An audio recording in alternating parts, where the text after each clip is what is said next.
കൊല്ലം പോരുവഴിയിൽ ജീവിച്ചിരിക്കുന്നയാളെ മരിച്ചുവെന്ന് കാണിച്ച് വോട്ടേഴ്സ് ലിസ്റ്റിൽ നിന്ന് ഒഴിവാക്കിയെന്ന് പരാതി. റിട്ടയർഡ് സ്കൂൾ അധ്യാപകനായ പോരുവഴി സ്വദേശി ടി.കെ. ഹനീഫയാണ് മരിച്ചതായി രേഖപ്പെടുത്തിയത്. കഷ്ടമാണ്.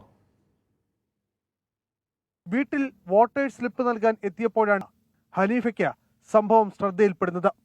തന്റെ സ്ലിപ്പ് ലഭിക്കാതെ വന്നതോടെ അദ്ദേഹം BLOയുടെ കാര്യം അന്വേഷിച്ചു. അപ്പോഴാണ് വോട്ടേഴ്സ് ലിസ്റ്റിൽ പേരില്ലെന്ന വിവരം അറിയുന്നത്.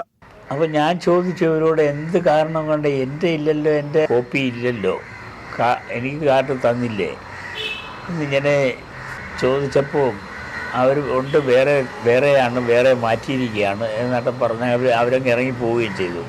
തുടർന്ന് നടത്തിയ വിശദമായ അന്വേഷണത്തിലാണ് ഇദ്ദേഹം മരണപ്പെട്ടതായി BLO റിപ്പോർട്ട് നൽകിയതായി മനസ്സിലാകുന്നത്. BLO നൽകിയ റിപ്പോർട്ടിന്റെ അടിസ്ഥാനത്തിലാണ് വോട്ടർ ലിസ്റ്റിൽ നിന്നും ഇദ്ദേഹത്തിന്റെ പേരൊഴിവാക്കിയതെന്നും ഉദ്യോഗസ്ഥർ അറിയിച്ചു. ഇതോടെ CPIMന്റെ പ്രാദേശിക ഭാരവാഹികളടക്കം സ്ഥലത്തെത്തി. തുടർന്ന് പേര് നീക്കിയത് സംബന്ധിച്ച ജില്ലാ കളക്ടർ ഉൾപ്പെടെയുള്ളവർക്ക് പരാതി നൽകി.